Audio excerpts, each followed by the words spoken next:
Hello, and welcome to another episode of Break the Cycle. Me, your host, Joshua Smith. Hope everyone's having a wonderful Tuesday. It is Tuesday. Yeah, we made it. We made it to Tuesday. It's only Tuesday. Fuck, dude. Jeez, that hurts, bro. That hurts my heart. I don't know. Whatever. What are you gonna do? What are you gonna do? I don't know.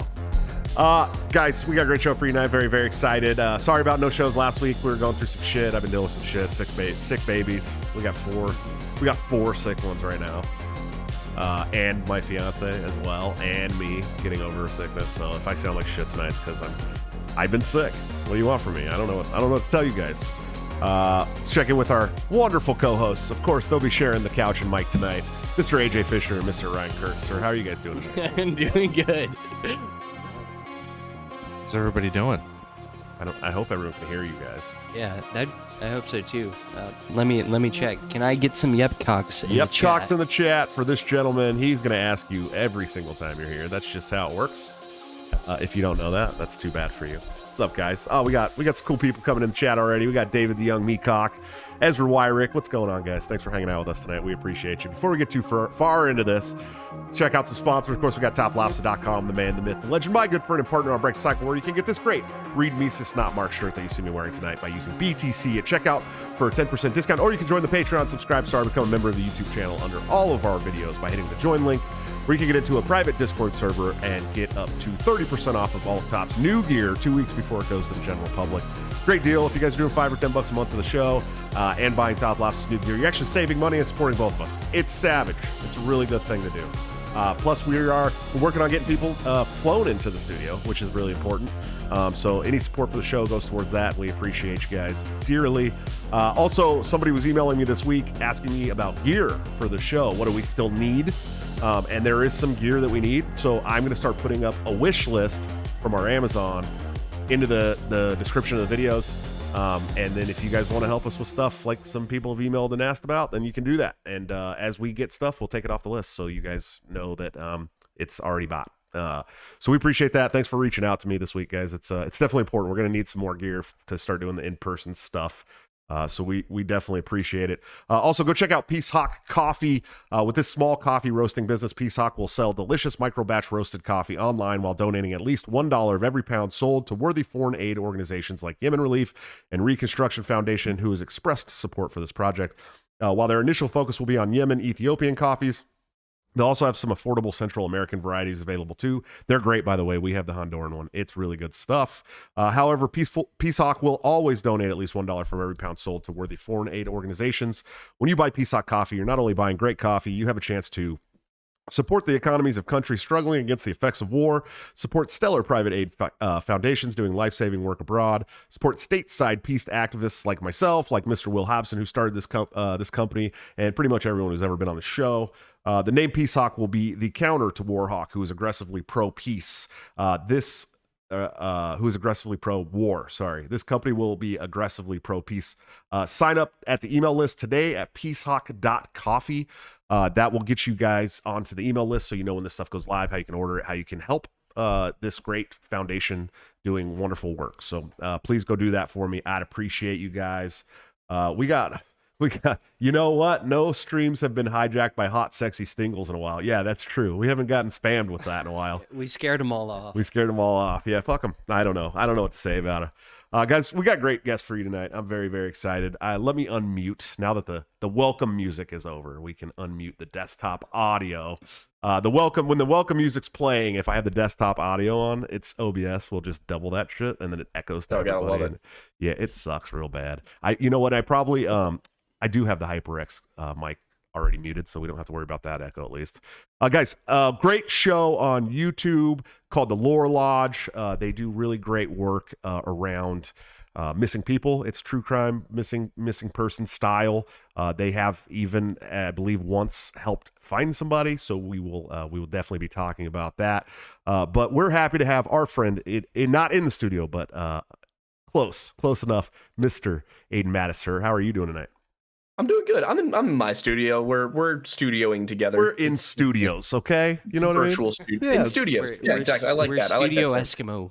siblings. I do have to say I will not take credit for helping to find anyone still alive, but I have helped with a couple of I was the one who broke the Gabby Petito story, and we did also solve the Boy in the Box case earlier at the very end of 2022. So we totally accidentally got into true crime, and then turned out that we had a good set of research skills, and we've kind of been dabbling in it since. It's almost crazy when like regular people that can use YouTube do a better job than the cops. Really? Yeah, most of something that's very consistent in basically every show we do, which of course, missing people aren't the only thing we talk about, but we do like talking about it. It's become kind of our bread and butter to talk about these missing 411 cases. Right. But the fact of the matter is, the more I research these, we got David Politis, who's an ex-police detective. He's the guy who started the whole phenomenon and everything, but he definitely has kind of a pro-police bias, which I'm not one of those people who, like, I see a police officer and I immediately dislike them. Like, right. I'm maybe a bit wary and cautious, but there's very little criticism of the police in his work.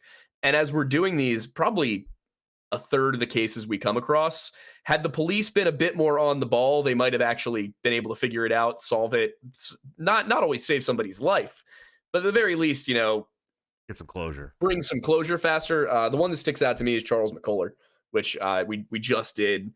The FBI, basically, despite the fact that there was no feasible physical way this guy could have gotten 12 miles into Crater Lake National Park with 90 inches of snow on the ground, the FBI just kept saying, no, we don't think it's foul play. And it's like, well, it certainly wasn't that he just went there. Right. Well, it's like the woods around there. So I had a really cool story because that was his most recent episode, and I watched it at work the other day. And I watched it because I saw specifically Crater Lake. Now, I lived in Oregon for 7 years, and Oregon is a really great place if you don't live in Portland.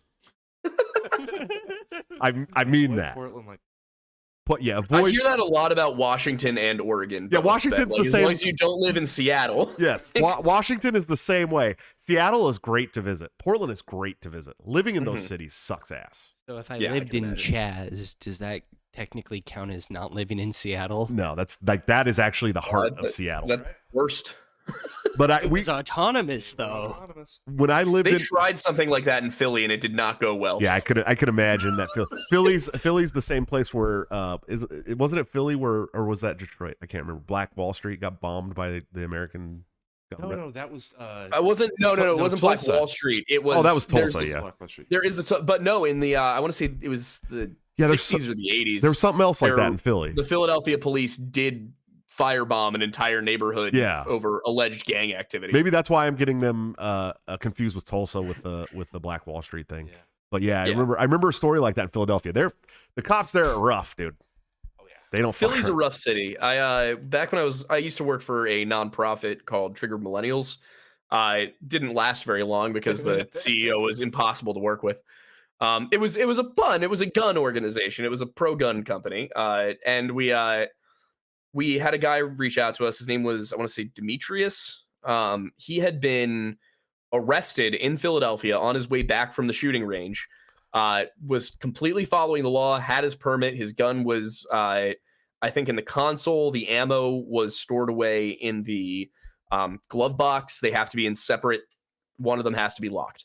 Cop waited for him to come back to his car after spotting the handgun in the console, waited for him to come back to his car, and then basically asked him all his questions, checked his permits, all that, and still arrested him, claiming that the ammunition needed to be in the trunk, not just locked away in the glove box. It had to be in the trunk.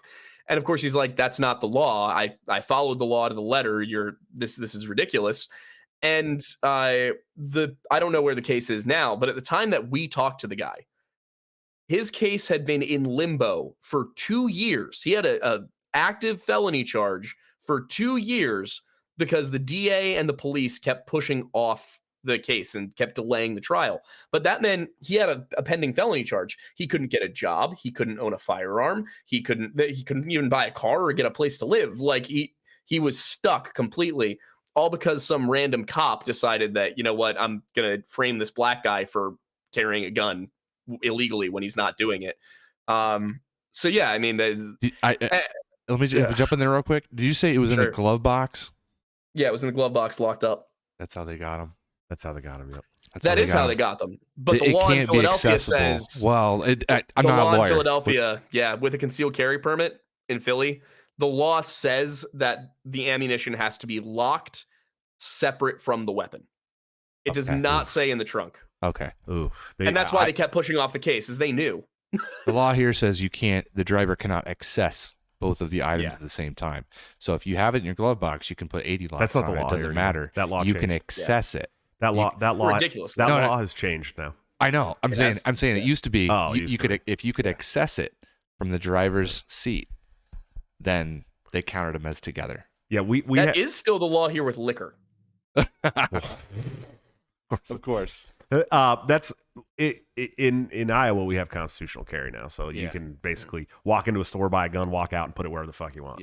It's just how it is now. It's great, But anyways, the story about Crater Lake, I lived a little ways away from it, and I decided with an ex that we were going to go hiking. We used to hike all the time. There's great that's the best part about the Pacific Northwest is the hikes in the summer. And so we were going to go hike and then camp out. Well, we didn't read the fire map, and there was a fire in Crater Lake. So we got there, and we were standing on the top of the crater, and you can't even see the lake from the top of the crater. That's how smoky it was. Still camped out there in the middle of a forest fire. That was pretty cool. I'm not gonna lie. You're insane. Yeah, it was. It was cool though. I am amazed at least once a month that you're still alive. Yep.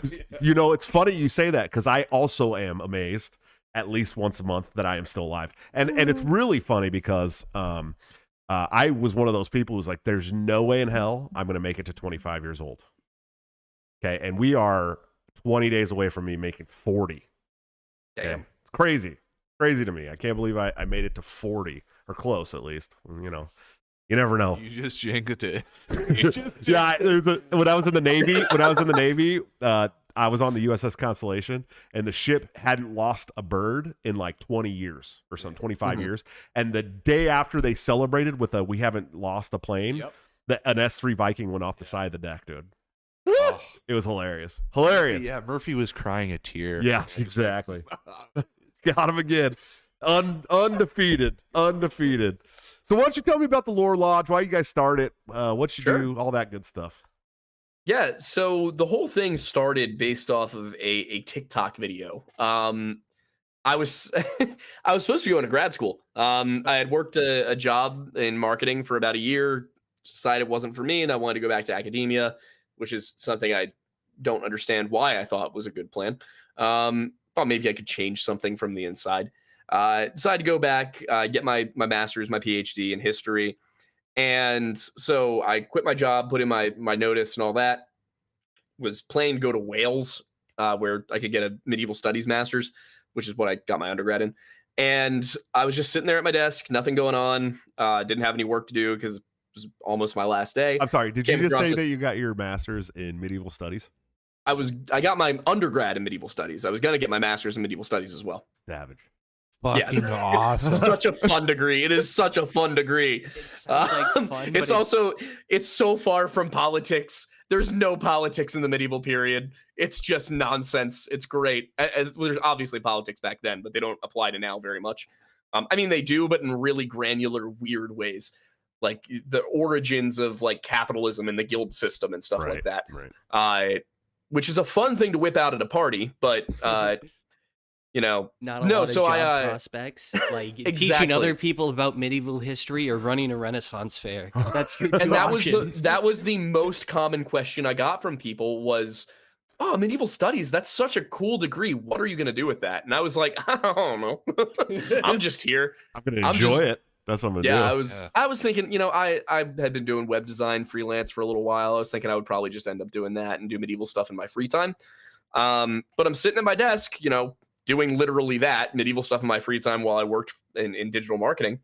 And I made a video. A TikTok came across my page, and it was like, what's a conspiracy theory you can't prove but you'll 100% believe in? And the gist was the national park system was not started for the sole purpose of preserving nature, but because there's something weird going on in those spots. Initially, this was like a conspiracy theory that my buddies and I had kind of joked about. we believed there was some degree of truth to it, but we were definitely just joking about it at the time. And it was related to the missing 411 phenomenon and all of that. We weren't sure precisely what it was. I made the argument that it's the Wendigo. And that just blew the hell up. 7 million views, brought me from 600 followers to like 50,000 in a week. People were like, oh, start a YouTube channel, talk about this more in depth. So I did. And my friends were joking. They're like, oh, you're on TikTok now. Are you gonna join the Hype House? And I was like, well, it would have to be something more associated with what I talk about. So like maybe the Lore Lodge. And that's where we got that. And then, the whole thing had kind of started with the missing 411 thing. That's where the theory about the national parks came from. And what is it that's taking people? And that's where we got Wendigo. So over time, it's evolved quite a bit. We talk about missing persons cases. We talk about history. We have a Bible podcast with Wendigoon. But yeah, the whole thing kind of got started because something weird is going on in our national park system. And it's also just a phenomenal allegory for not trusting the government. Right. If I can convince people not to trust the National Park Service by telling them all of the times the National Park Service has failed to do its job and lied to people, well, if the National Park Service is even doing it, what's the rest of the government not telling you? Kind of like, listen, if the IRS has a SWAT team and the school board has a SWAT team, you're living in fascism, buddy. I'm telling you. Exactly. I think that's kind of been the general gist of it. In the next couple of months, we're going to have a new national park. It's going to be East Palestine, Ohio. Yeah, no shit, dude. No shit, bro. It's fucking bad there right now. No, it's Palestine. Palestine, yeah. Palestine. You don't call it Palestine, yeah. Yeah, don't call it Palestine. Hey, Aidan, can you break down the Wendigo legend for the lay people that may be listening? Yeah, so this is without a doubt one of my favorite topics in folklore, because it also probably, whether it's real or not, whether there is a monster called the Wendigo, there is something called Wendigo psychosis, which is when you eat a human being for any reason and then become convinced that you are craving the flesh of humans.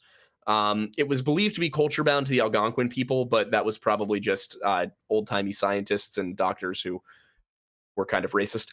But that's got to be what it was. Or were they?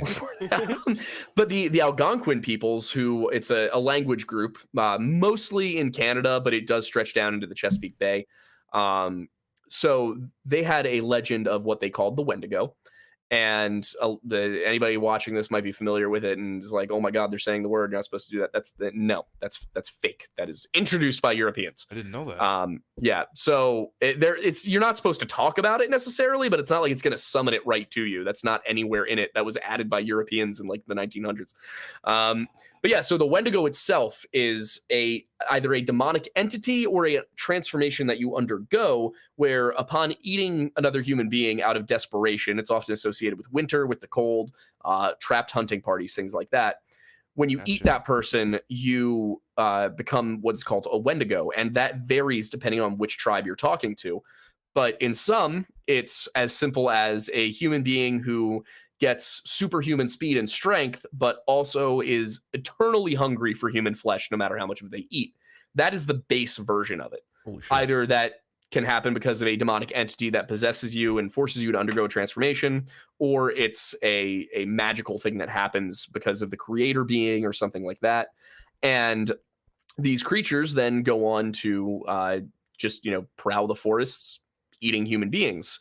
There's one story of a little, the word used by the Ojibwa in this story is Indian boy, who is captured by a Wendigo, and every day the Wendigo cuts the skin on his palm to see if he's gotten fat enough to eat. But he still has to feed the little boy, so he takes him to a village, and he's like, don't tell any of the villagers that I'm a Wendigo. And the little kid goes in, and of course he tells all the villagers, like a little snitch. And so the village is like, yeah, we'll handle the Wendigo problem for you. And they put together a posse, they go hunt it down, they chop off its legs, and then they go home. And then a few days later, they go back to check on it, and it's sucking the bone marrow out of its own legs. So that's what this creature is. Is it real, or did it come out of a taboo to prevent cannibalism? Was there a tribe? Were there people who went off into the woods and, lived alone and also ate people? We don't know the necessary origins of it, but it's one of those things that has enough details that, like, this is probably something that is in some way real. just to what extent is it actually supernatural versus fucking crazy, a tale that evolved over time. And that's the fun part to study. Is there a large overlap with Wendigo cultures believing in that and bear territory? Yeah, but that's mostly because bear territory in the northern United States and Canada is just the whole thing. Yeah. For at least, especially for them, back before they were being hunted to extinction. Somebody in the comments said that the Wendigos in Appalachian, like in the Appalachian Mountains. Okay. It's a little weird with that. It's kind of made its way down. Right. It's not originally from that region, but it definitely has made its way down there. And in my opinion, that comes out of the fact that the Wendigo is not the only thing like this. You know, in Tennessee, you got the tree people. In Vancouver, you've got they're called Sasquatch. These the Greenland, the Adlet.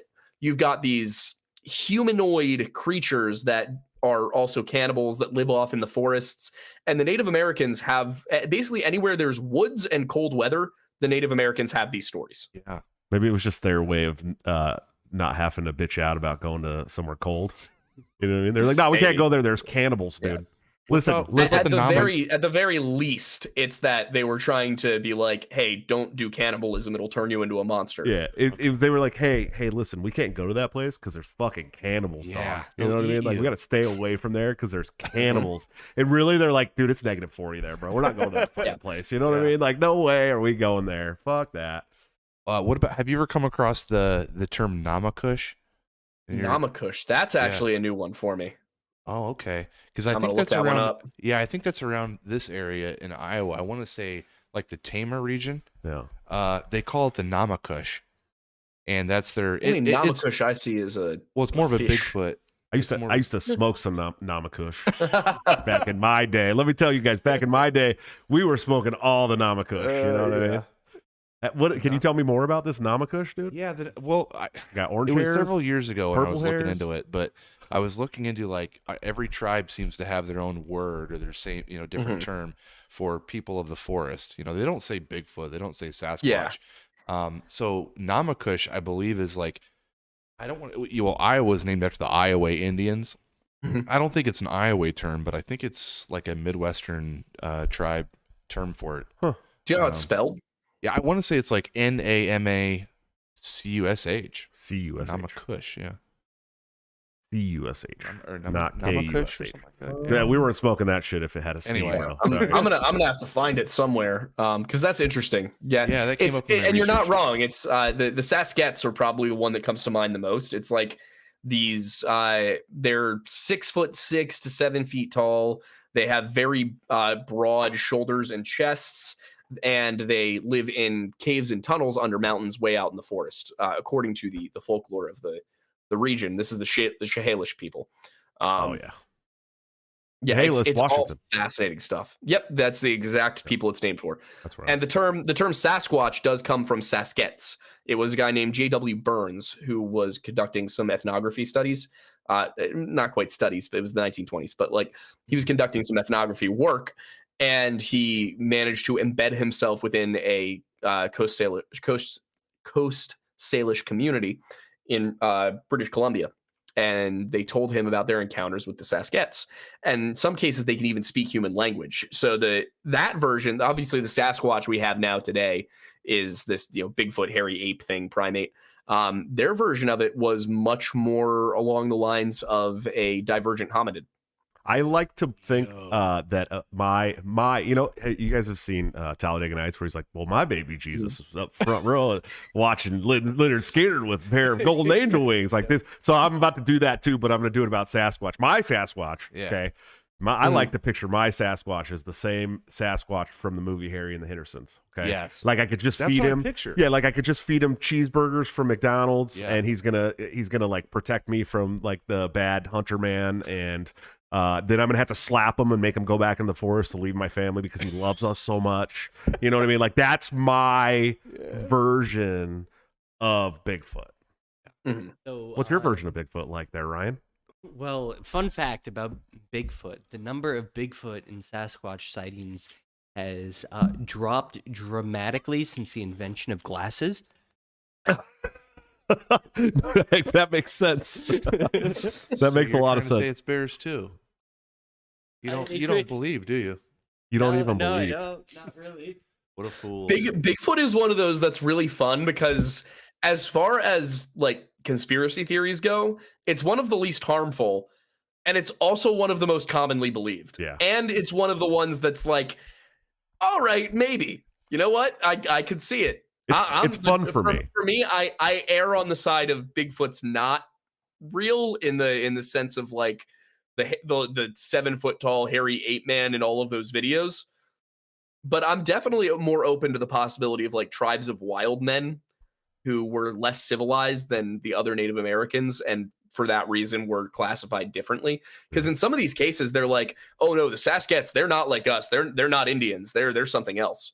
And then in some cases, they're like, oh yeah, they're also us, but they're not like us. Like, right. I mean, think about it like with the Norse, they had berserkers, right? Oh yeah. And a lot of the time, berserkers would go off into the woods and live like animals for a time, and then come home. Now we don't totally understand what the berserkers were up to. We're still, the jury's out on that one. Sometimes it's believed that they put themselves into a trance through meditation. Some people believe that it was hallucinogenic drugs, mushrooms, and things like that. We don't totally know. They were on a vision quest. Yeah, but it's a specific mushroom. And it's stunningly similar to certain Native American traditions.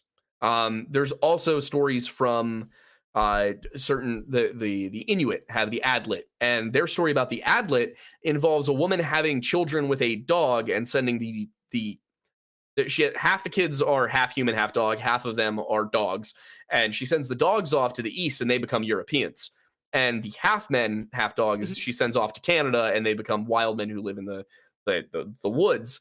But if you think about how many similarities there really are between Ulfhednar, who were Norse berserkers that wore wolf skins on their heads and behaved like wolves in battle, versus things like the Skinwalker of Navajo mythology and legend, which the Navajo, of course, are not native. We believe they are not native to the American Southwest. They're probably up from Canada, northern Canada. So all these groups who live around the Arctic Circle have some very similar legends. It's crazy. This might be one of my favorite shows I've done. I'm not gonna lie. Berserkers just be the first case of weaponized autism. Yeah, it could be. It could be. No, for sure. They ate certain mushrooms and they would hallucinate, and they would sometimes attack their own. Yeah, Ryan, you would know this if you would do some mushrooms with us, dude. You would figure it out. They did. If they did do mushrooms, they were doing a wild amount of. A massive amount of a massive dose. Like psychotic episodes. Super Dorito bag full. That's what we did in high school. I don't know. They're great fighters, but like you kind of had to give them some distance because they would fight you. They'd fight anybody close to them. It's with mushroom, like psilocybin, for example, really heightens your pattern seeking capabilities, but it also screws with other faculties. So you're going to see patterns that nobody else is seeing, and you're probably going to be able to predict people's movements to an extent. But you're going to lose certain things. It's going to numb you up a little bit. You're not going to feel hunger. You're going to feel less pain. And you also probably aren't going to make decisions about who is your friend and enemy quite as easily. Hold on. Somebody gets in your what? Oh, no. I just wanted to hash out. We got a couple super chats. Brady Burleson threw $2 super chat. He says hello. Ezra Wyrick threw a $2 super chat. He said part Cherokee, so I've heard some stories. Of course, you're white with blue eyes. You're part Cherokee. We've talked about that on the show. Oh, that's right. That's how it works. Every single white person with blue eyes that tells me they're part Native American are Cherokee. Every single one of them. I am part Native American, but I have blue eyes and I was born with blonde hair, but I am not Cherokee. We were Creek Indian from the Oklahoma area. But then somebody, I just wanted to hit this one chat before we go any further. JC says, was this woman who had half canine children white by any chance? She was in fact Inuit. Yeah. She was in fact Inuit. I was going to make a similar joke that, classic that white women came from, having sex with a dog. I don't think we have to even guess. I mean, it's pretty sure we could look up her her early life if we need to, but I bet she was a white woman. Yep. Okay, so if psilocybin increases pattern seeking behavior, I'm just going to turn into a mega autist on it. You already are one, though, dude. So it's not like... No, but I think it'll be like the opposite. Like you give the hyperactive kids Ritalin. and it calms them down. Hey, you want to know something hilarious? I think it'll have an opposite True. effect. It does do that. Caffeine also makes kids go to sleep. Yeah, that's how it works for me with my ADHD.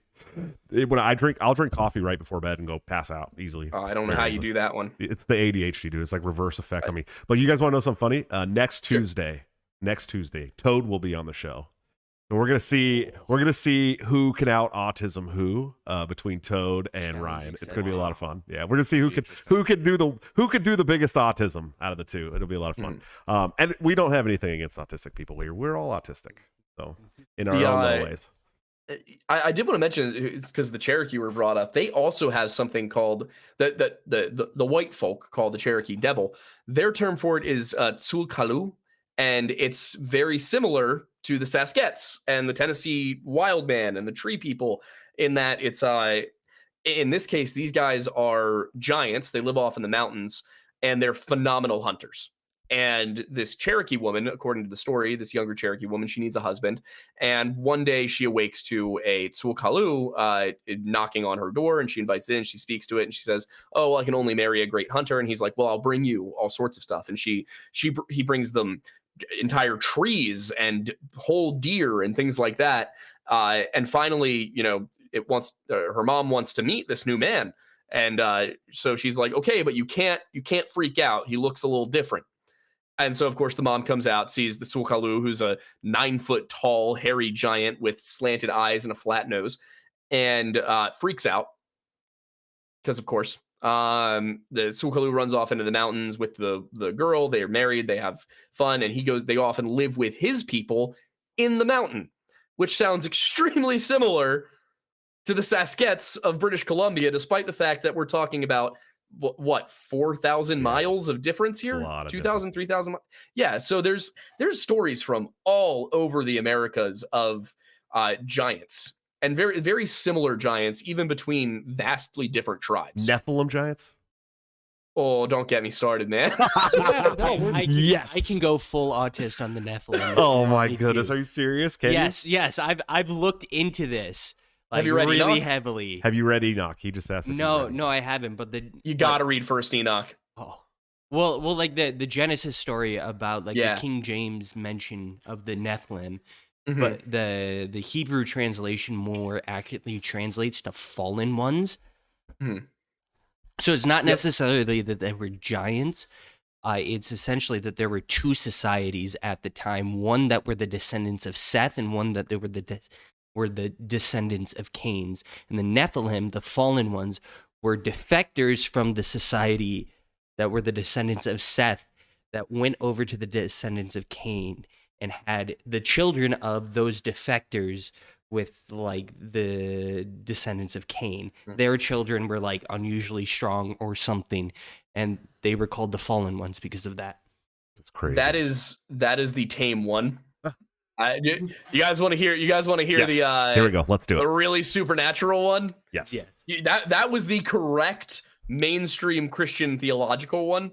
Thank you, Ryan. Thank you, Ryan. Very good, Ryan. We're very proud of you, buddy. I just thought that through myself. Very good, buddy. That actually is the mainstream theology on that passage. It's Genesis 6:4. So if you go and you look into some more, I don't know the right word for it, but I guess eccentric scholarship. Dr. Michael Heiser being my favorite. You get, and especially if you read First Enoch, because First Enoch comes completely from a different angle, and it says that, and keep in mind, this was probably written around 300 BC. We don't have extant Hebrew copies of it. We only have we have the English translation, obviously, but the earliest translation we have is an Ethiopic translation of a Greek translation of a Hebrew a Hebrew text. So we're working with 4 translations here. Woof. The Enoch version is very specific, and it says that the Watchers, who are a group of angels specifically tasked with watching over humanity, kind of look at the earth and they go, "We could rule that shit."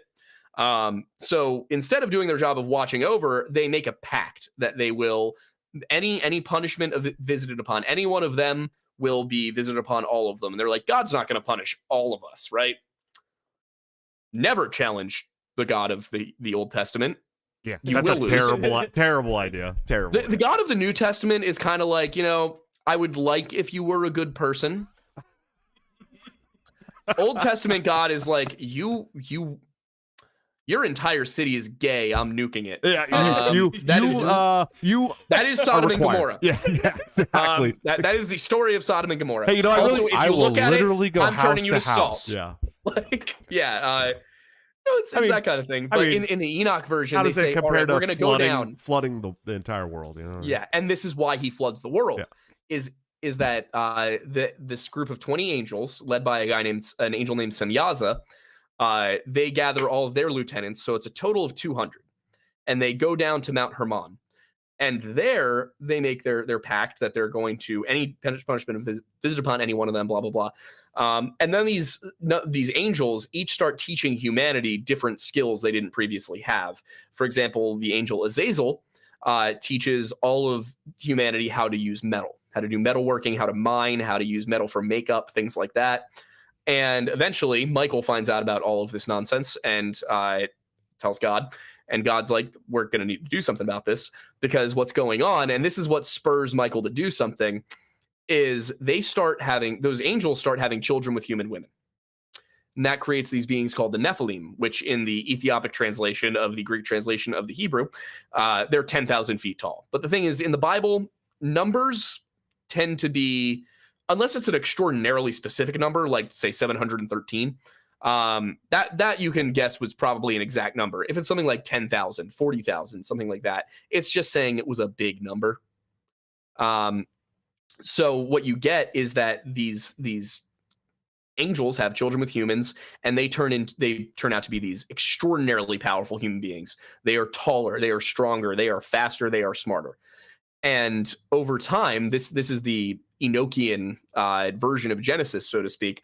Over time, that bloodline becomes completely ubiquitous throughout the world. So it's not in Genesis when it says that Noah was perfect in his generations. The argument is that that's not saying that everyone in Noah's family was without sin, that they were all righteous. The argument is that Noah was pure blood. He was pure human, descended from Adam and Eve through Seth, pure human being, no angelic DNA. And that is why he was chosen to be the one who survived the flood and repopulated the earth, is because it was the lowest amount of angelic DNA you could get in the human population. And then the flood comes and wipes everything out, and we resettle the world. And then, of course, it's just a coincidence that the Ark settled on Mount Ararat, and that Göbekli Tepe is just southwest of the mountains of Ararat, and that Babylonia is just south of that. That's all coincidence. That's totally not connected. So I was actually going to bring up Ararat here. I was going to talk about that a little bit, because I just watched a really cool documentary about that, of course put together by the church. But there's a lot of debate over whether that is where the Ark is at or not. Yeah. Oh, for sure. A lot of debate. And there's people that are extremely skeptical of that being the Ark. But I watched a really cool documentary on it very recently, in the last couple months, that was very convincing that this was a spot. I mean, the guy was dead on. Do you remember who the guy was who was no, I'm not going to remember his name. I'm going to have to like look it back. I found it like, when you go on down like rabbit holes on YouTube, yeah. You start at one video and then all of a sudden you're watching something like a completely different genre. Like YouTube's such a weird place, dude. You get like, I can't even explain. Like I start at true crime, like in the morning at work, you know what I mean? And by the end of the day, I'm watching like bum fights or something. I'm like, how did this happen? How did I even get here? 3D animated rats. Yeah, exactly. Like super random stuff, like fan fiction, like Marvel, like fan videos that made it. But yeah, just random. Like it just goes on forever. It never ends. It's set up that way. That's how the algorithm is. It's supposed to 100%. Yeah, that's what it's supposed to do. I wish the algorithm would show people my videos more often, but that's okay. I understand that we get a little crazy around here. You and I might be able to have a conversation about how to fix that. Yeah, you know a little something about something with 153,000 subscriptions. Yeah, right? It's been almost 2 years. It was a lot of learning, but at this point, I'm like happy to help other people. I do feel bad. I was supposed to watch some of Austin Peterson's videos and help him out with it, but by the time I had time to do that, he was doing fine. So yeah, I'm still trying to figure out the algorithm. I think we've made some strides recently. With knowing to actually put some stuff in the title of the episode. The title needs consistency of content is huge too. Yeah, well, this is March 3rd will be 2 years the show has been running. Yeah, and we have done 100 today. It is 193 episode 193. Damn. So I've done a lot of shows. Now it wasn't always consistent. Mm-hmm. There was a time there where I was doing 5 shows a week, Monday through Friday. Oh my God. And that was brutal. We're doing 2 shows commentary, now. It's doable. Yeah, it was a guest. I had guests on all the time. So it was a lot easier. We do shows just us 3 now sometimes. So yeah, it was a lot of guests. Yep. And so, but then there was a time where there was like a 45-day period where I didn't do a single show because we got all bogged down, and that really threw everything off really bad. And then of course when Twitter kneecapped us, because we used to, my click-through rate, 90% of my my traffic was coming from Twitter. Mm-hmm. And I got 20,000 followers on Twitter, and Twitter removed me November of 2021. Oh, what'd you do?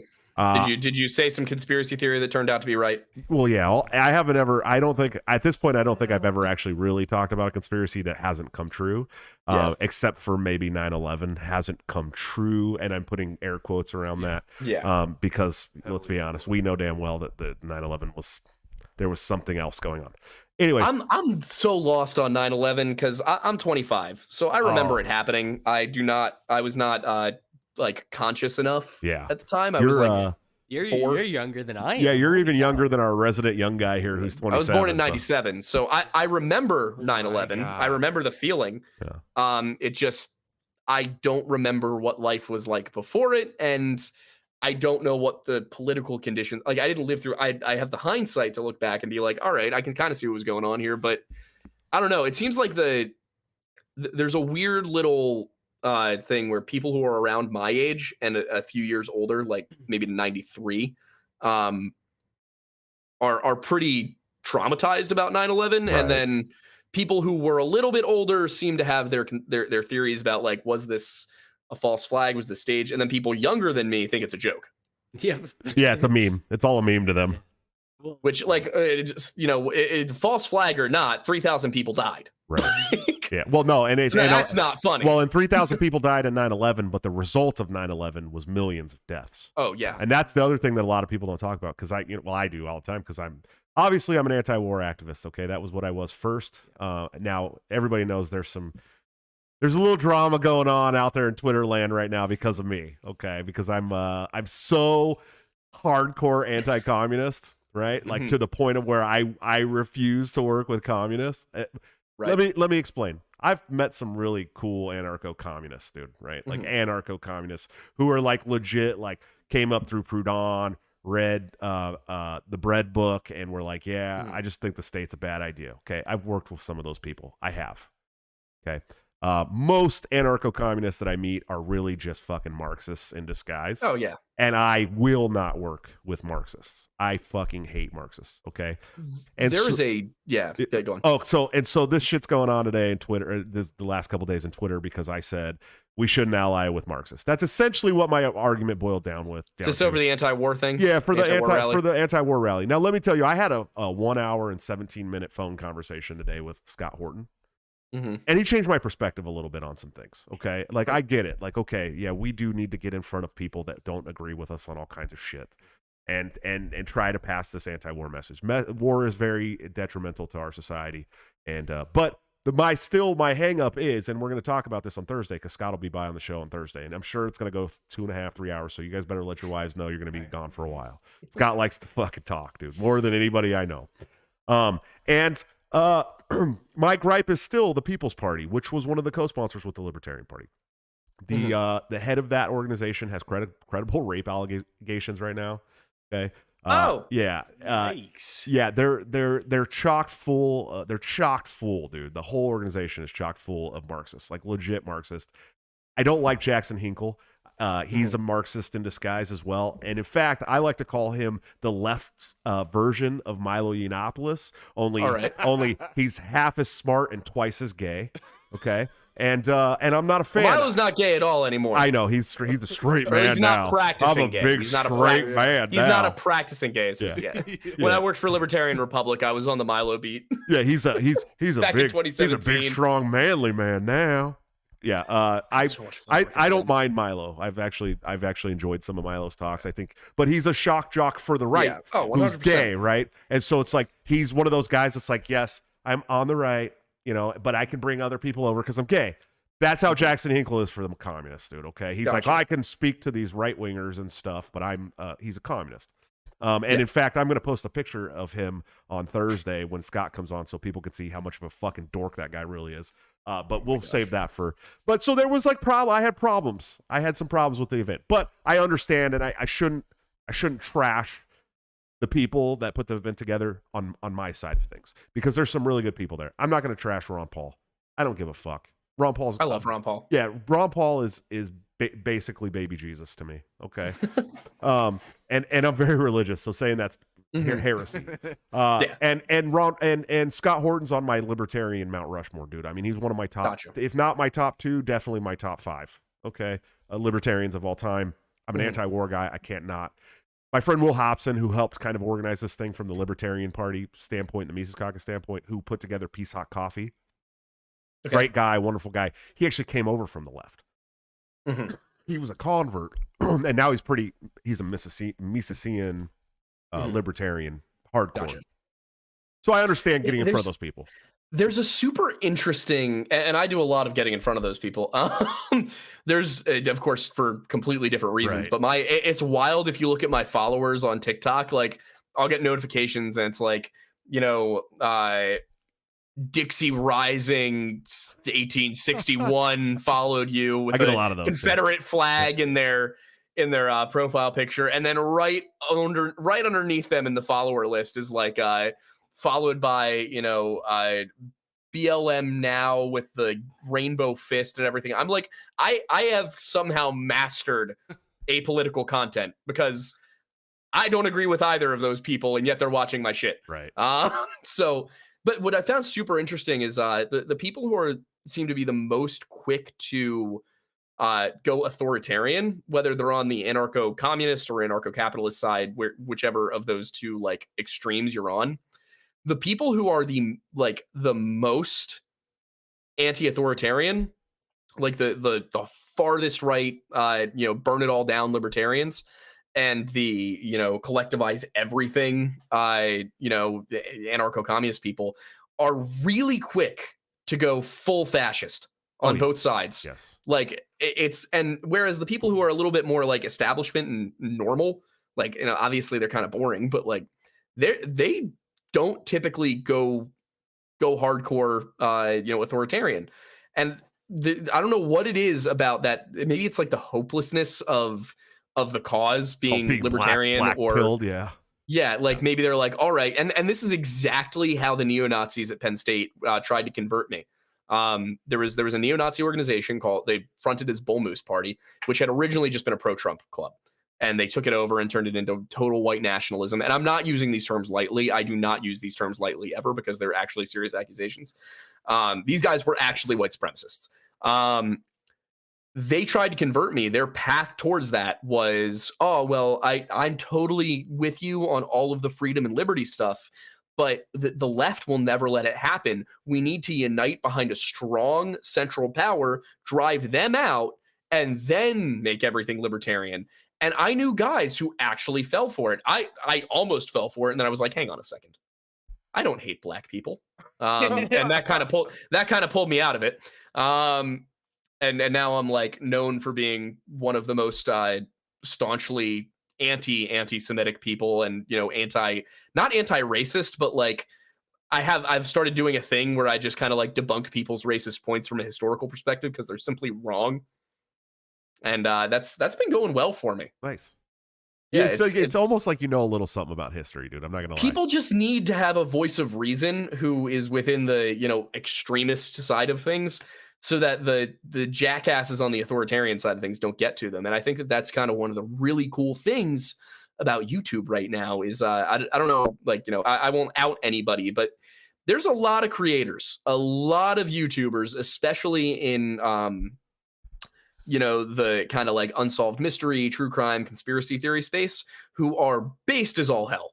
Right. Like, oh yeah, totally, they would much prefer to go live off in the woods, totally off grid with a commune of libertarians and just not bother. But they kind of enjoy having money in the society we live in. So of course, I can't blame them. Yeah. I'm having a good time. Did you say Penn State? Yeah, it was Penn State class of 2020. Oh, okay. Oh, dude, you went to school. You went to school with Micah Parsons.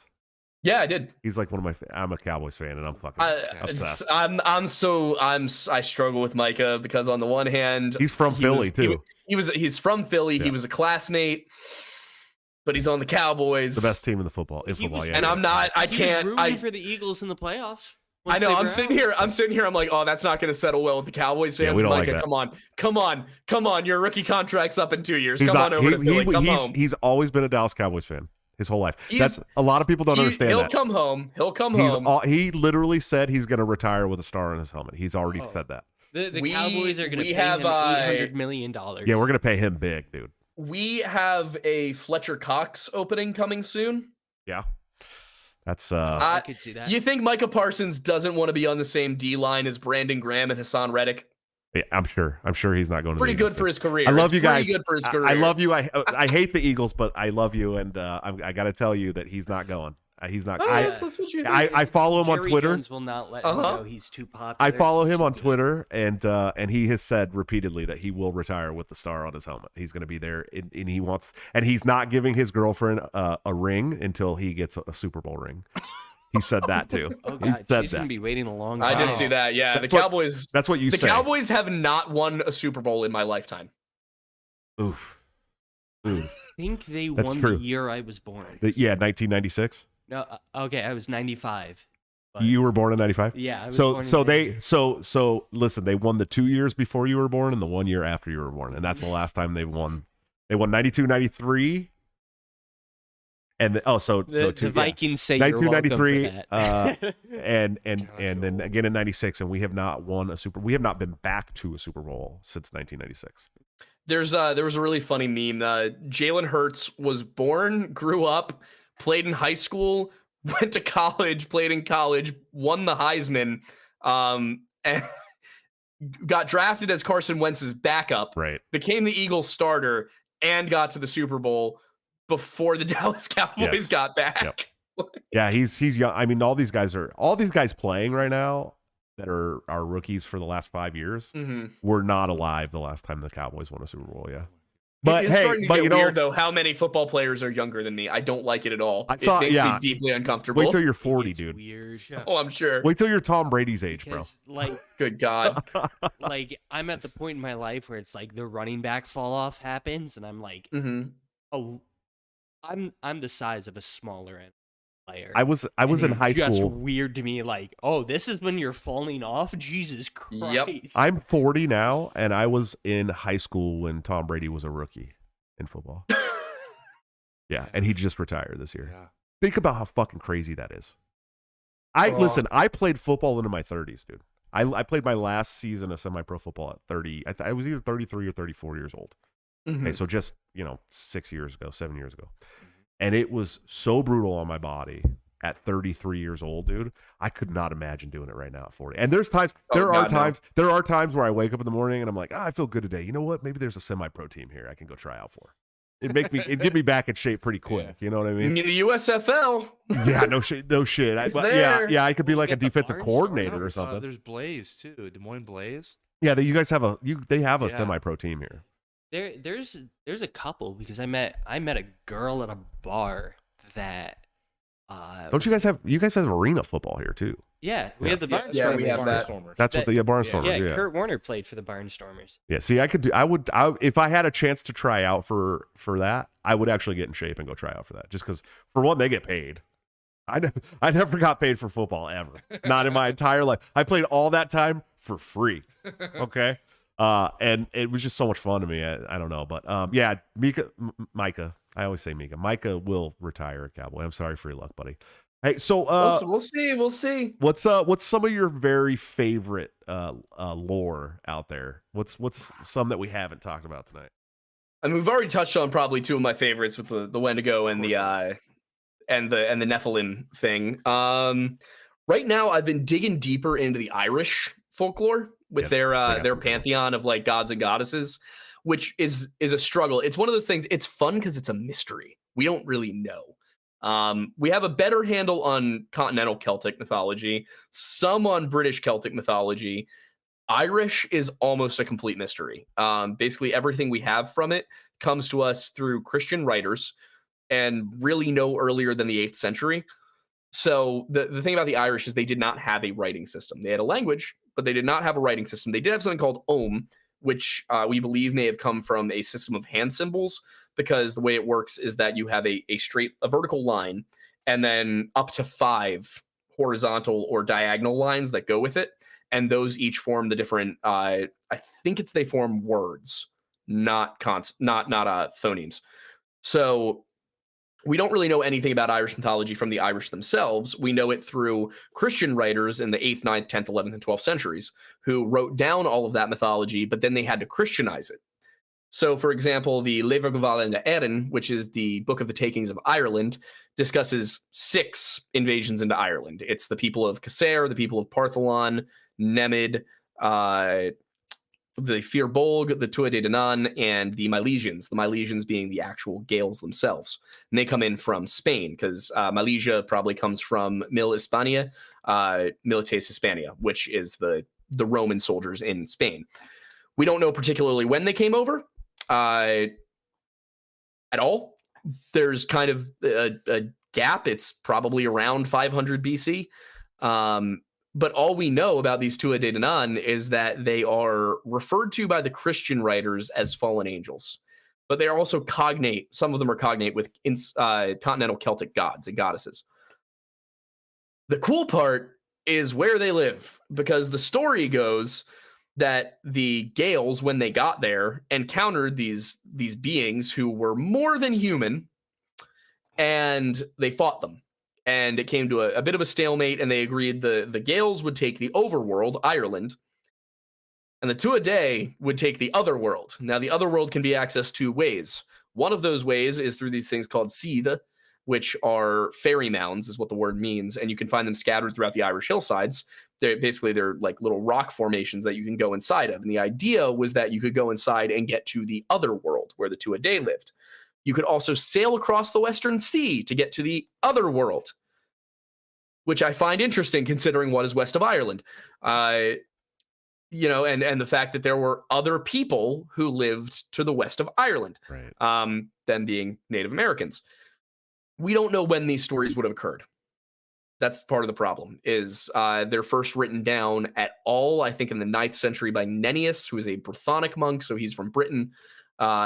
And he writes about only 3 of those invasions, which are Partholon, Nemid, and the Milesians. The Fir Bolg story involves them going to Greece. Basically, what seems to have happened is that when the Leva Gaval and Aidan was written in the 12th century, might have been earlier than that, but I think the earliest extant one we have is the 12th century. When that was written, they were kind of trying to they were still trying to convert the Irish. So they gave them their own mythical origin story where it kind of mirrors the Jews, the Israelites, in that they have to go all over the place. They get exiled to one place and then another, and they return to Greece, and then they go back to Ireland and all that. It matches the 6 ages of the world in Christianity. So we have the Christianized version. We're trying to understand the pre-Christian version. right. And one of the ways that the early Christian writers did it was that they got their versions of the Irish stories through the Scots.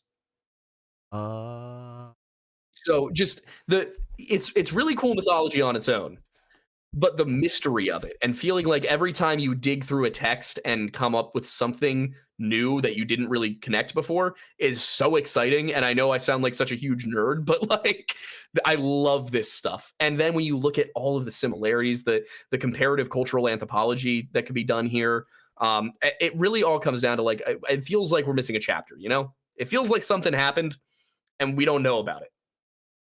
Yeah, I'll tell you, like, you don't sound like a nerd to me. You sound This is awesome. It's great. We fucking love it. And it's funny because I buy and sell antiques and football cards and all kinds of weird shit and comics. And I recently had a Protestant book from the mid 1400s written in France during the time when they were oppressing the Protestants. And I was like, oh, dude, like I'm Mr. History now, dude. Right? Like I have these books. I did end up selling them online, and I made, it was pretty good money. I hit up like the Church of England and stuff about them. I'm like, do you guys want these? Like these belong in a fucking somewhere in a library. You know what I mean? You come across that stuff and you can't get a museum to take it. Freemasons will take it. Oh yeah, the Freemasons will take it for sure. Yeah. We love that stuff. Yeah. I was just like I was like, really, these should be in a church somewhere. Yeah. Excuse me. Just a little tiny library at my like suburban Philadelphia lodge is chock full of all sorts of really cool old medieval texts, and most of them are copies from like the 17, 18, 1900s, but there's some really cool stuff in there. Some of these antique books, on the Templars and on early American exploration and the theology of the Anglican Church and things like that you're like, why is this sitting in just a dusty library in a Masonic lodge with 25 members in Paoli, Pennsylvania? It's so cool. JC, thanks for the $10 super chat, man. He said, I've never heard of Aidan before. Loving the episode so far. Thanks, man. I am too. This is a good episode. It's almost like what I've envisioned for this show for quite some time, where we don't just sit around and talk about the fucking Libertarian Party over and over and over and over again. Awesome. Or now that we're no longer in a state of emergency, I don't have to come on here 2 to 5 times a night and tell everybody that they're stupid for going along with the COVID regime, which is nice too. You know what I mean? So now we can start breaking away from that and doing all kinds of other shows. And this is a great show. So I'm having fun. You talked a little bit about the Irish folklore, but what's the leprechaun about, dude? Dude, leprechauns are one that I don't actually have a ton of like just at hand knowledge about because they're so widely recognized. Yeah, no shit, right? Like I'll sit here and like, leprechauns are. I wrote a poem about one when I was 17 for a class. There was a leprechaun who tricks a man into slavery. The man doesn't have any potatoes, so he gets tricked into slavery by a leprechaun. It's the only assignment in that entire year-long course that I got a 100% on. Nice. Was my leprechaun poem. You want to know what I asked my teacher when I turned another assignment in and I got a 24 out of 25? Hey, Mr. Smith, what could I have done to get a perfect score? What could I have done to get that extra point? What was I missing? Rational question for a senior in high school to ask, right? Right. And he goes, well, would you say it was perfect? And I went, I mean, probably not. I'm 17. Yeah, no shit. Like, I think I was 18 at the time, but and he was like, that's where the missing point is. And I'm like, you understand this affects whether or not I get into college. What a complete dick. And then and so here's the problem. A few months later, I hand in that poem for our poetry unit. It was a creative writing course. Got a 25 out of 25 on my fucking leprechaun poem. That was perfect, Mr. Smith. That was perfect to you, bro. He got stoned. The Irishman had not but one potato. Yeah. He got stoned while he was line in those. That, and you're telling me that's the 25 out of 25 you were looking for. He was stoned when he was grading those papers. Yep. I would not be surprised based on like the fact that I'm friends with him on Facebook now that I graduated and all that. He was reading this leprechaun story about potatoes and slavery, and he was like, "This shit is fire. Leprechaun shit's fire." I've read it on my Twitch streams a few times, and people are always like, "What?" Dude, that's great. I love that shit. It was, yeah. No, leprechauns I don't know a ton about. But that's where you get into something like there's the fae, the fairies, all of that in European mythology in general. The term fairy and fae, I believe, does come from the Irish one, actually. Sure. The fair folk. And the Welsh actually have a very similar. The House of Chlis, I think it is, their own version of the two a day. But when you get into kind of the broader term fairy, it can apply to leprechauns, boggarts, hobgoblins, tommyknockers, ogres, trolls, all these different things that are counted as fae I actually didn't know about that until I had a girl named Piper on my podcast. She's a folklorist and an author. But yeah, so she kind of went in depth on that stuff. But the interesting thing is a lot of these like more diminutive figures are typically associated with being like beginning as helpful spirits. And then if you disrespect them or you lie to them, that's when they start to do bad things to you. And leprechauns seem to be in kind of the same vein where they're a little mischievous. Like, you know, I think the idea is kind of like if you're kind to one, it'll toss you a few coins. But if you like, you know, interrogate it, you might find its stash, and then it's going to do bad magical things to you. Yeah. I've seen the movies. Yeah, leprechauns typically, in my experience in research, have been kind of morally neutral. Sure. Yes, they're definitely they're so I say the movies in jest because the movies with work done are fucking comedies, really, truly. But there is some truth to, from what I understand, the tales of leprechauns in that movie. Like they are kind of evil and sometimes good and sometimes evil, and they are tricksters and sly, and so it is. It's kind of a cool thing to think about. I don't know, man. What's some of your favorite medieval personalities, dude? Like some of your favorite people of medieval times. My go-to is Owen Glendower. He's the he led a rebellion against the Kingdom of England in the year 1400, from about 1400 to 1415. And he was a Welsh lord who had fought for the English. He was a squire to both Richard II and Henry IV in Ireland and Wales. He fought in those wars. He was born around 1360. Very, very like totally, you know, like low-key guy. Didn't make any waves, didn't do anything important, just fought his wars, managed his lands. Everybody loved him. All of the poetry about him from the time is that this guy was so noble. There wasn't even a lock on his door. You could just come in and have a meal. His hall was always filled with song. He's written about as this, you know, just ideal nobleman before this rebellion even happens. And then in the year 1400, a lord of a property next to his, a guy named Reginald de Grey, who was a lord over much of Eastern England, East Anglia. That guy, there's two stories. One is that there was a summons for a war in Scotland that was sent to de Grey to disperse to his Welsh noble neighbors. Keep in mind, at this time in history, Wales is not part of the Kingdom of England. It is ruled by the Kingdom of England, but it is not integrated with it yet. That would be 1542.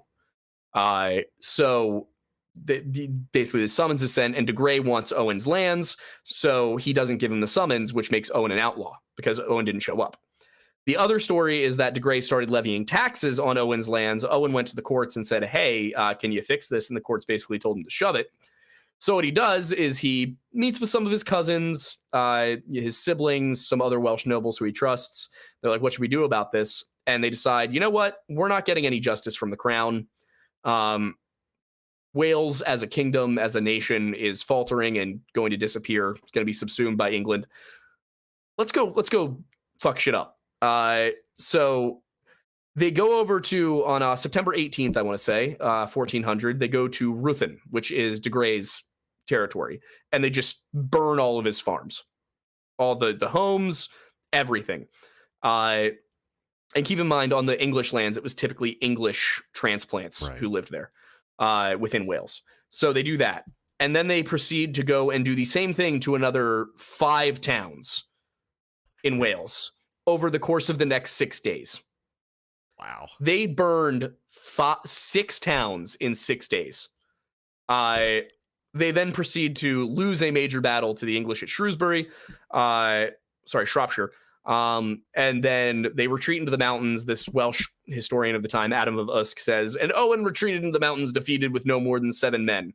And then the very next year, he has to write in his annals, and the rebel Owen Glendower came out of the mountains with 30,000 men at his back. And you're like, okay, where'd they come from? Oh, shit. And they proceed to fight the English for 15 years. They have a fraction of the population. Even today, I think Wales has a population of like 9 million, and England is 60 some. Yeah, it's small.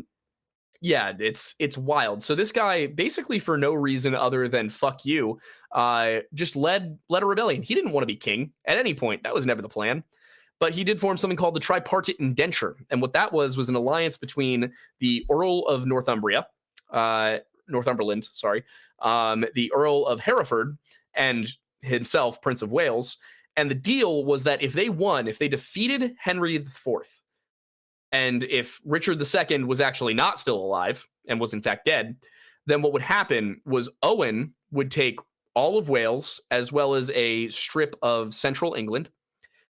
Edmund Mortimer, Earl of Hereford, would get southern England, and the Earl of Northumberland, Henry Percy, would get all of northern England. What that means is, had this rebellion succeeded, the Kingdom of England as we know it from 1400 on would not have existed. It would have completely changed the course of history. Too bad. Either it would have set the English Empire back by hundreds of years, or that English Empire never would have existed. Probably would have had significant effects. Yeah, exactly. Or we'd be speaking French. So honestly, thank God that they failed, because if I had to speak French, I'd kill myself. But so I love him. He is one of my all-time favorite characters. He's, even in Wales, most people don't know that much about him, but he's like their George Washington. That's crazy. I didn't know anything about that story at all, and that's such a fucking. He essentially was like, "Oh, taxes, huh? Yeah, no, I don't think so." It wasn't even that. It was. He was totally fine to take his own tax money. Yeah, sure. It was that somebody else started taking his tax money. Right. Right. So I don't want to call him the first libertarian in history, just to be clear, but it was kind of one of those things where you're like, you know what? That's pretty cool. That's a pretty cool thing you just did. That's savage. You tried to tax my land, so I burned your city to the ground.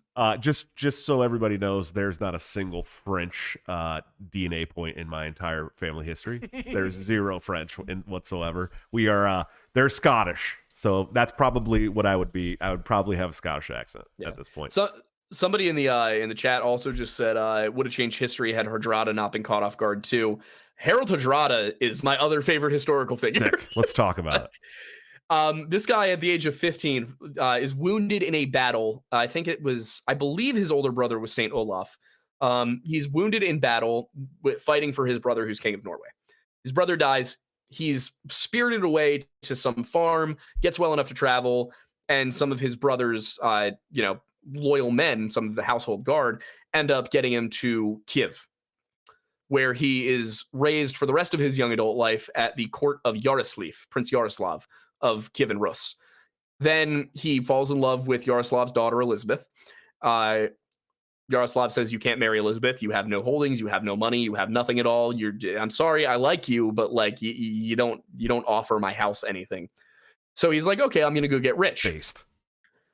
Early 20s, Harold heads down to Constantinople and joins up with the Varangian Guard, which is the personal guard of the Emperor of Rome, of the Eastern Roman Empire, Byzantine Empire. It's around the mid 11th century at this point. The early mid 11th century. So he goes there, and very quickly, because the entire Varangian Guard is made up of Norse and Rus people with a few Anglo-Saxons sprinkled in there, he very quickly becomes captain of the Varangian Guard, replacing a guy named George. George did not like this. He gets sent all over the place. He's sent into the Levant. He fights against the Turks. He goes to Cyprus, and he reconquers Sicily for the Roman Empire. Hunts pirates all over the Eastern Mediterranean. Accumulates a massive amount of wealth, a massive amount of support within the Varangian Guard, and then eventually he gets a message. He's been elected King of Norway, and so he goes, and because he has a claim, he's royal blood. He goes to Emperor, I think it was Emperor Michael V. I might have that wrong, but I think it was Michael V. And says, hey, buddy, I've been elected King of Norway. Can I go home? And the Emperor says, no, I need you. You're my most famous captain. You've won all of my battles. You have to stay here. And Harold's like, okay, but like, I need to go be king. And so the Emperor puts him in jail. His men break him out of jail. They steal 2 galleys, the ships, and sail towards the edge of the harbor. Now, here's the thing about the harbor of Constantinople in the medieval period. It had a giant chain across it. If you've watched Game of Thrones, that is where it came from. There is a giant chain across the harbor. The idea is that you can't sail into the harbor because the chain will rip open your ship. That's obviously a problem. So what do? They all crowd to the back of their ships and tilt the front of the galley over the chain. Then they run to the front of the ship and tilt the rest of the galley over the chain. One of the ships capsizes. Harold's doesn't. He gets back to Kiev, where he's been sending all of his money this entire time. All his money is there. He goes to Yaroslav. He goes, hey, stepfather, adoptive father man. I'm rich. I am a famous war captain. And I'm king of Norway. Can I marry your daughter now? Yaroslav says yes. Harold goes back to Norway, wins the fight for Norway with the help of the Swedes, spends the rest of his life fighting to unite Denmark and Norway. And then in 1066, when the King of England dies and Harold Godwinson assumes the throne, Harold Hardrada, who also has a claim to that throne, invades England and is unfortunately caught off guard by Harold Godwinson at the Battle of Stamford Bridge. He didn't have time to put his armor on. He was already into his 60s. So he died in that battle. Thing was, had he won, there's a good chance that William the Conqueror would have had a much more difficult time conquering England, because he would have had to fight Harold Godwinson's remnant forces, and then he would have had to go fight Harold Hardrada. Also, had Harold Hardrada not invaded England, Harold Godwinson would never have needed to leave the south of England to go fight in the north of England, and William would have met a much more prepared English force and probably not conquered England. So if either of those heralds wins their battle that they lost, England wouldn't. France never takes England. Wow. That's yeah. crazy, dude. That's crazy. There's all these little moments in history where things could have been insanely different if one guy hadn't died. No shit. Yeah. No shit. He started talking about pirates, and that's like one of my favorite things. So I say that I would have a Scottish accent, but that's not necessarily true either. In fact, I have a ton of Spanish blood, like real, like Castellano, like the blonde hair, blue eyed. Castilian. There's Castellano as well. Castellano? Yeah, Castellano. Castellano. They're the blonde hair, blue eyed Spaniards, basically. And my 5th or 6th or 7th great grandfather was a famous pirate. Or sailed with the famous pirate, the pirate Lafitte. And I don't know much about that. My cousin Cindy did a family tree and found this.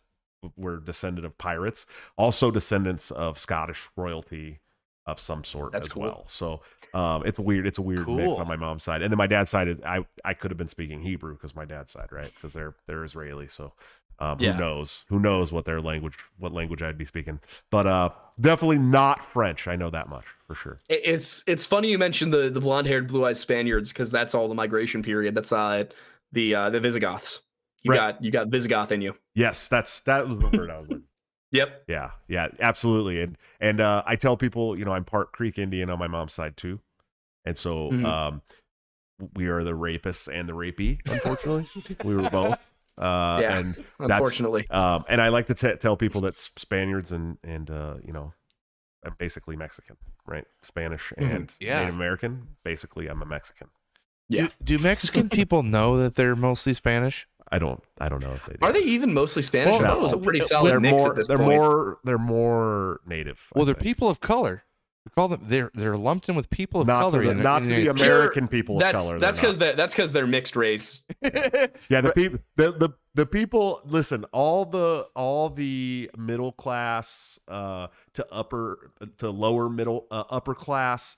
White Karen wine drinkers that are the 100% arbiter of all things people of color. They have stated several times that Mexicans aren't considered people of color. If you're if you're white passing, you're not a people of color. There's a lot of things that these wonderful white women have bestowed upon us when it comes to racism and people of color, and that's because I always heard that Mexican people would be considered people of color, and then when you go, okay, but you guys are mostly Spanish, those are Europeans, you're mostly European. Yeah, I think they have much less European than I do. That's for sure. Yeah. And I'm sitting here as a Italian, German, Irish, and Welsh guy with zero zero color in me, as you can see on my face. Unfortunately, I wish I had the tan that my cousins get, but I don't know where it went. But yeah,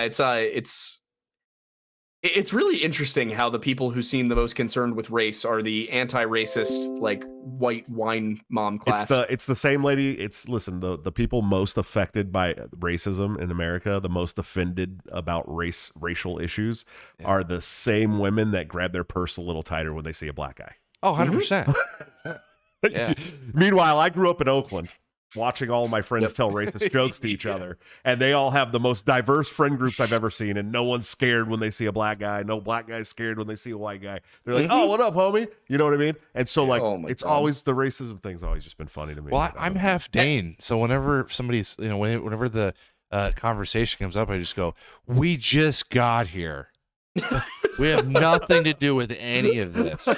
That's how the Italian Irish thing goes. Yeah. It's like, hey, listen, we were not involved. The Irish were like, hey, us too, dude. If it happened before like 1910, I have nothing to do with any of it. Yeah. No. Oh, and I don't know why you're wrapping all of us up in this here now nonsense. you're like us too, man. They were making us do that shit too, dude. I swear. I do like that Mexicans aren't people of color, but Luke Rakowski is as a white, like blonde hair, blue-eyed Slavic guy. Which I wish he was on Timcast again. I miss Luke. Did he leave? He went back to Florida for a little bit. Yeah. Oh, that must have just been recent. Dude, I miss Luke and Seamus so much. Yeah, Luke was in my opinion definitely one of the best parts about Timcast. I routinely dump shit on Timcast on the show, by the way, just so you're aware. But, I know. But only because we have a better format. Yeah, I like the guests and the diversity of opinion that gets brought on. I do occasionally get tired of some of the aspects, and it seems like most of the time it's just Tim and the guest. It seems like 95% of the time. Graphene. 95%. I love Ian. I used to hate Ian. I love Ian now. Ian gives me so. Brian I will say every Ian. time he talks about history or religion, it makes me cringe. But like. Dude, the other day I've been in their chat like begging. I'm like, please, for the love of God, let me come on and just sit next to Ian, and just whenever he says something history related, just tap him on the shoulder and fix it. The other day, did you see the other day him talking about meditating and all that shit? Yes, that's bro. I haven't listened to the show all week. Oh, with Jimmy Dore, right? Yeah, with Jimmy Dore. The Jimmy Dore show, he went off the rails for a second, and I looked around and I was alone in a room watching it, and I was like, holy shit, what's going on? Yeah, he like Jimmy Dore's like, so yeah, what's your opinion on this thing going on in Ukraine? He's like, well, what I do is I think about that great leader, Zelensky, and I meditate on it, and I meditate on the destruction and all that. Dude, he just went off. He said he meditated into his physical body. Right. And prayed and tried to make him feel peace. Right. Yeah, I think Ian's done a little bit too much graphene. Too much psychedelics. Too much graphene for Ian. But he's on something with the graphene. The full disclosure, I have invested in graphene. It's not a ton of money. I don't have a lot of money, but I have invested a couple $100. Ryan Kurt is our Ian on the show. That's how I was introduced, and the audience still calls me Ian. There's a lot of they spell his name Ryan, but with an I, R-I-A-N. Which is how my name was originally going to be spelled, but a friend of my mom's, a couple weeks before I was born, had a baby and named it Ryan, spelled R-I-A-N. Yeah. And my mom didn't want to seem like she was copying her friend. I think your mom thought you were going to be a girl, and that was actually spelled Ryan. I would have been named Elizabeth if I were a girl. I've met some girls named